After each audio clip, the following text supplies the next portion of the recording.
Oh, thank you for joining us for Georgia Wildlife Federation's Career Series. This series is sponsored by NSSF, and it is for college students like you guys that might be interested in careers that have to do with the firearm industry or with wildlife conservation or management.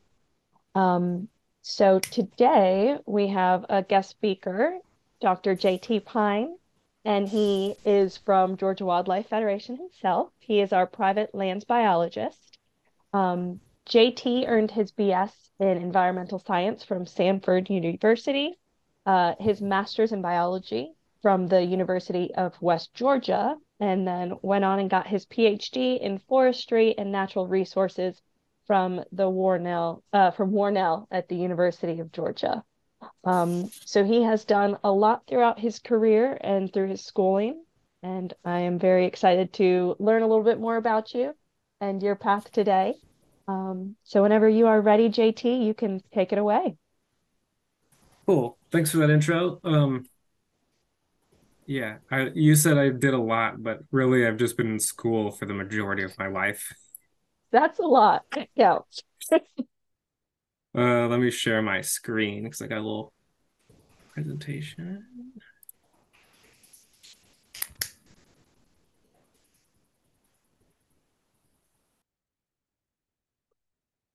Should be good. Should be seeing that.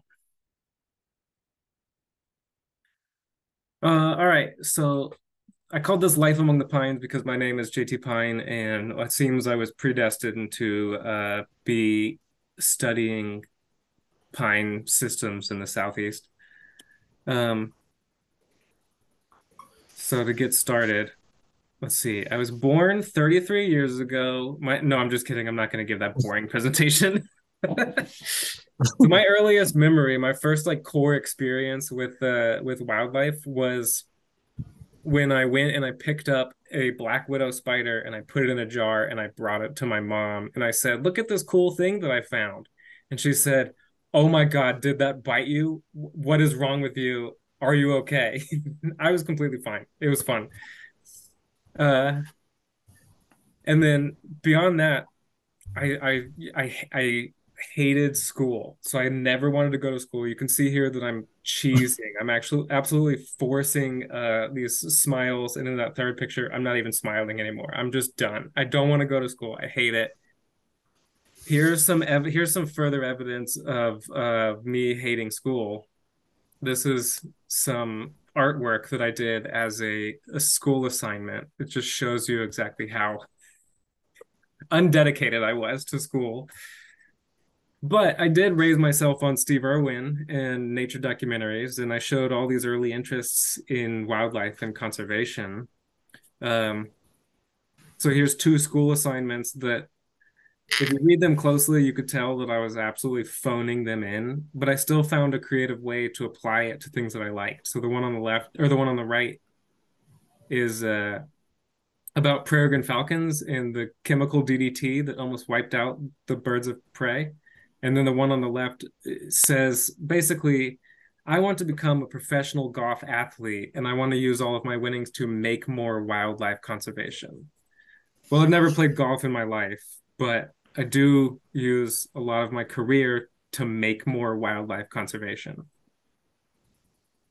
I also got involved with Boy Scouts. That was a troop that was specifically outdoor oriented. So all of this basis is like I wanted to be outside. I wanted to study animals. I didn't know how to do that, and I hated school. I did not ever want to be in school. I couldn't stand all the history and language arts and all that stuff.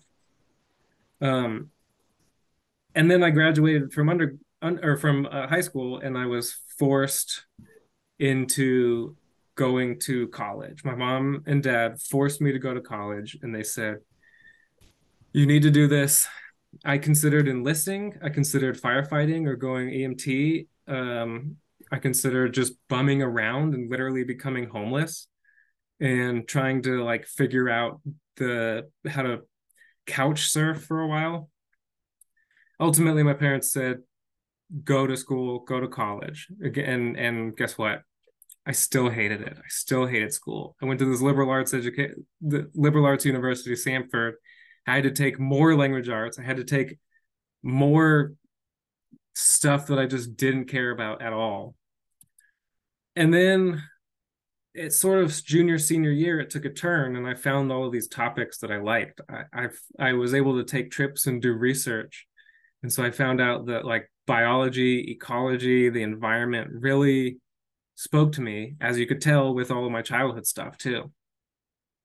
So this is a picture of me in Costa Rica. One of my professors actually invited me to come down to Costa Rica to study the net afforestation that's occurring in Costa Rica. So Costa Rica is actually increasing tree cover and forestation across the country.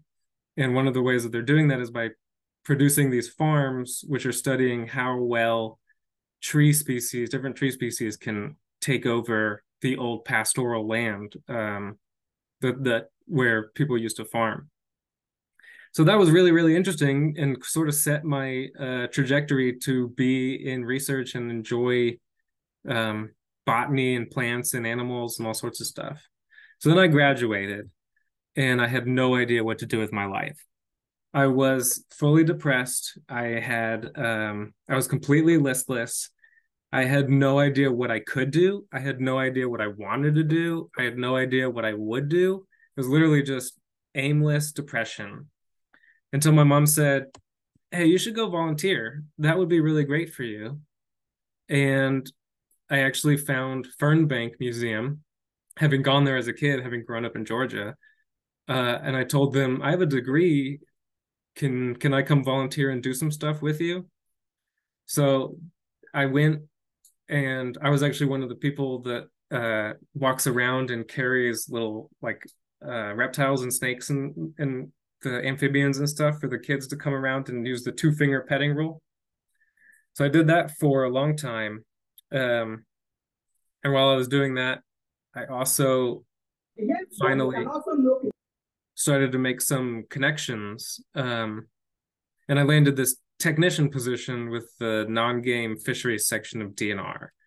So a technician position is a short-term period of work where you basically do the grunt work for all of these research projects and biologists and stuff. So I got really sick of that living situation that I was in because it was really terrible and I didn't have any internet or cell service, and I was also trying to apply to jobs. So I had to drive to about 45 minutes to Athens to like get internet and apply for jobs. I also had leaky waders for literally the entire time that I was doing this. So this was a year of me just being wet, basically. I came out with several infections, and I ultimately decided that number one, I wanted more than just being a technician. And number two, I really didn't want to be wet anymore. So I hit these job boards. There's several job boards, and I just started applying to jobs, master's positions, and more technician positions just to see what I could land. And then finally landed a master's position with a professor who had some startup money, so we were able to design our own project. It's getting dark in my room. That I ended up studying fox squirrels, which taught me that I had a hunger for conducting this research and then reporting on these results. And this research actually took me all the way to Helsinki it's called the International Colloquium on Arboreal Squirrels. So this is a biannual meeting that occurs all around the globe, and it's all people who study squirrels, specifically tree squirrels. So I was able to like funnel my way into this hyper specific reality. And then I graduated and I didn't know what to do again. But I had decided I like school now. I like the things that I like, and academia is a great way to participate in those things. And I've been told that I'm really good at teaching. So I went back to the job boards again to figure out what to do next. Well, I knew I wanted to go get a master's. I got my master's, and then I knew I wanted to go on to a PhD at this point. So but I still needed money while I was finding more jobs. So I ended up applying for a technician position. So I had my master's, and I was working for someone who was getting their master's as a crew lead, which was an interesting dynamic, but worked out fine because it only lasted a couple months. Then I went back to that tech after that technician position. I was still going through looking for a bunch of PhDs. And then finally I landed a PhD studying. I wanted to get out of water. So I went onto dry land. I studied squirrels. And then I decided I wanted to go underground, I guess. So I started studying this fossorial subterranean gopher species. And they're really tied to the longleaf pine ecosystem, just like fox squirrels are. So again, like I said, I was destined to work in these pine systems somehow.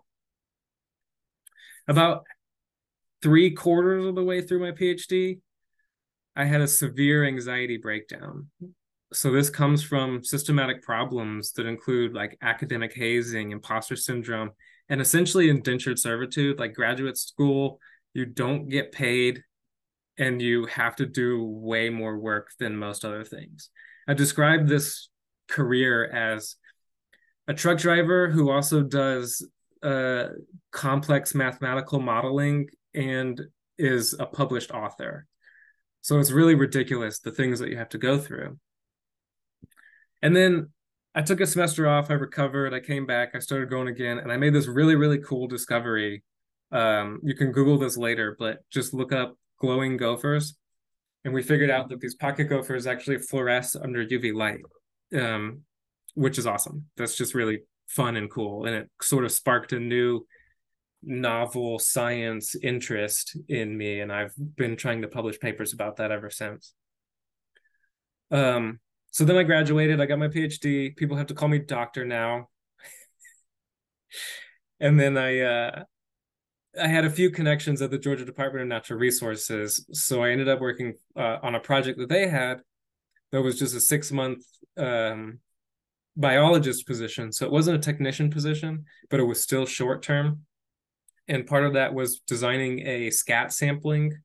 So I literally was walking around the woods looking for poop. And you can see here, I finally found some poop and I'm shouting to the wilderness.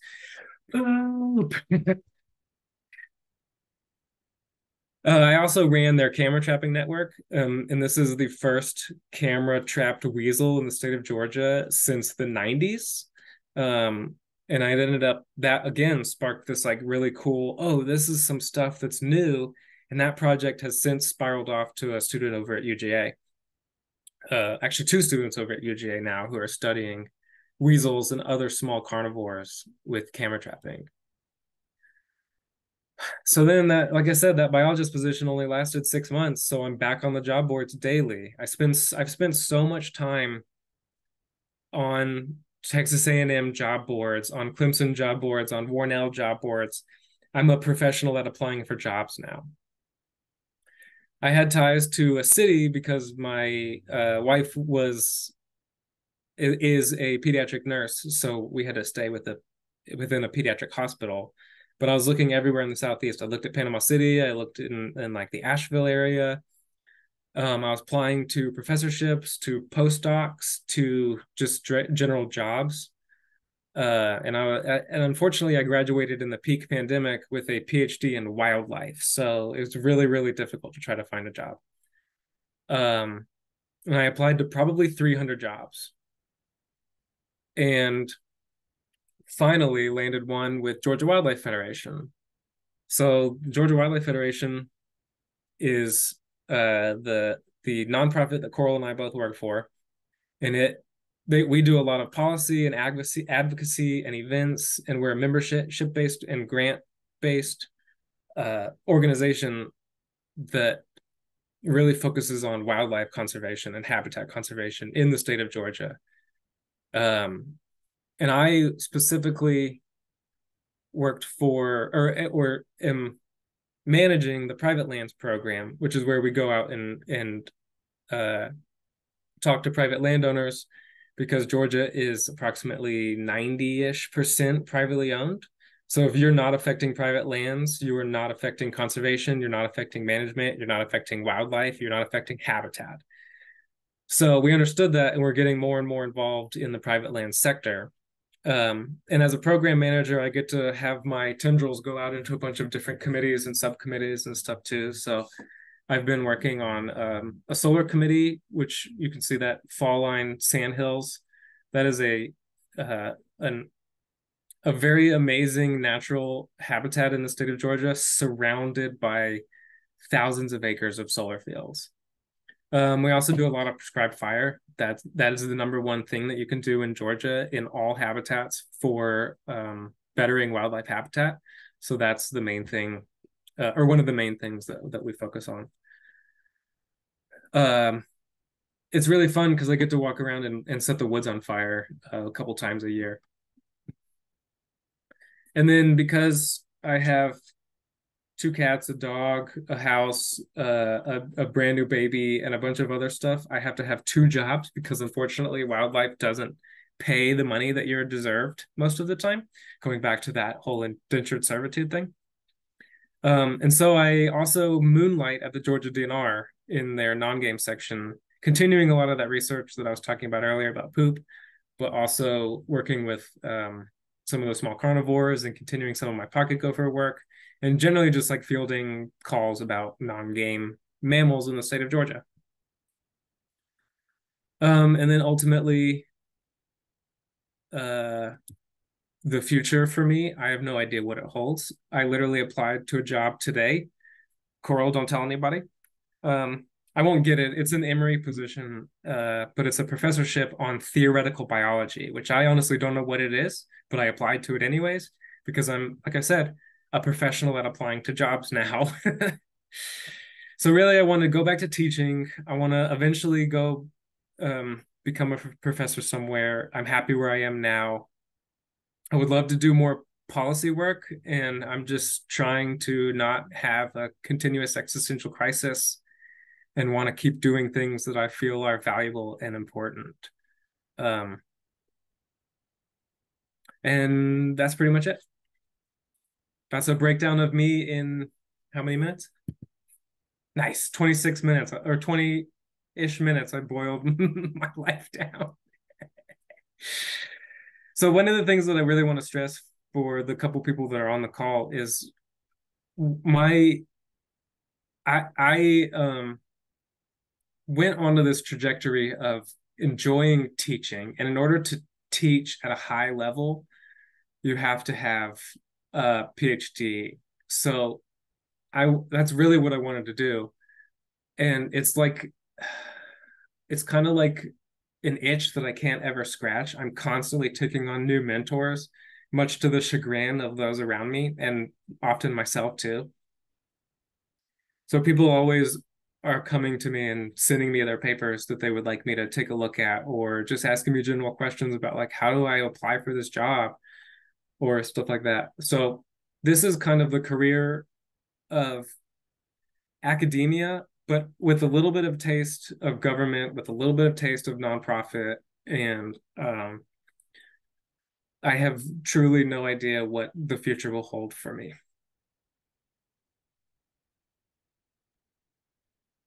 Well, thank you very, very much for that. Um, I do have a few questions because there were some really interesting pictures that I don't think were touched on enough. Um, I'm happy to go back to any of them. okay. One was the fishing. Did you do electric fishing? What is it called where you shock them? Yeah, electroshock. Electric, yeah. So this is us. This is a guy named Brett Albanese who's running the backpack shocker. There's two ways to shock. One is with the backpack shocker, and two is with a boat where you can actually go out and shock on the boat. And this that's me in the back holding the seine net. So that's a seine net. And what we do is we backpack shock and kick up the rocks. And so it ends up shocking all of the fish for a brief period, and they go into the seine net, and then we lift the seine net up and we can ID all of the fish that are there, take a population count, and then throw them all back, and they're completely fine, unharmed. This was on Sweetwater Creek, and I fell in that day, and we were running 1 amp of current and 1,000 volts, which was the highest current and most volts that we ever run. Generally, it's like a quarter of an amp and 200 to 300 volts. So we were running really, really hot, and I fell in and it went across my chest because we wear insulated waders, so the electricity can't actually get to us. But if you fall in, you're going here. So it just went straight across my chest. And I got shocked for about 30 seconds before they realized I was doing it. And then I was like, okay, I need a break. So I took like a 10-minute break and then just jumped back in because that's the world. I was youthful at that time too. All right. My other question has to do with the bear. Yeah. Yeah. So What this was is a this for? technician position that I had working for Auburn. And we were running, this is called a bear hair snare, which is really, really fun to say. And you essentially bait the interior of this barbed wire circle, and the bears will come in and get around the barbed wire and scratch their fur. And then you take that fur and you can sample it as with the hair matrix. It has DNA in it, so you can send it off and get individual genetic samples for the bear population. So I did that over in the Talladega National Forest for a couple of months, and it's really funny because we were in a really rural Alabama, and I had to go by bait every week, and the bait was a tuna can and a tampon that was soaked in vanilla or cherry syrup. So I would go to the store in rural Alabama and I would buy a couple boxes of tampons, some vanilla extract, and the entire cases of tuna fish cans that they had at the store. Definitely Wow. an interesting grocery list there. Yep.